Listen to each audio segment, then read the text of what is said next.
I'd like to connect my concerns about intersectionality with one of the first texts we read, where Claire Hemmings discusses the linear technology of Western storytelling. She explains two dominant narratives. First, a straightforward reverse narrative, characterized by a nostalgic looking back to the past as politicized unity in comparison to the apolitical, individualized present. Second, she talks about circular narratives of return, out of frustration with the present, which is seen as self-referential and failing to emerge from the past. These narratives posit a desire to progress, a progress from the then. So likewise, intersectionality is dependent on the preexistence of identities that may intersect. It favors the formulaic gridding of what constitutes certain experience, and in its privileging of naming, neglects feeling.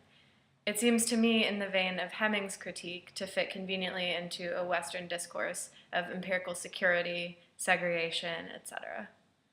As much as different authors and people in class have talked about intersectionality as something beyond the Venn diagram model we all problematized, I'm not convinced.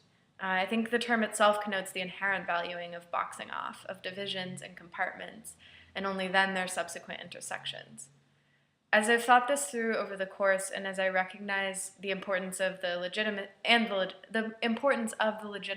of situated experience, and thus the illegitimacy of outside claims to knowledge of that experience, and the importance of resisting the violence implied by strict identity politics, I wonder if an entirely new concept would be most helpful in the navigation of this paradox.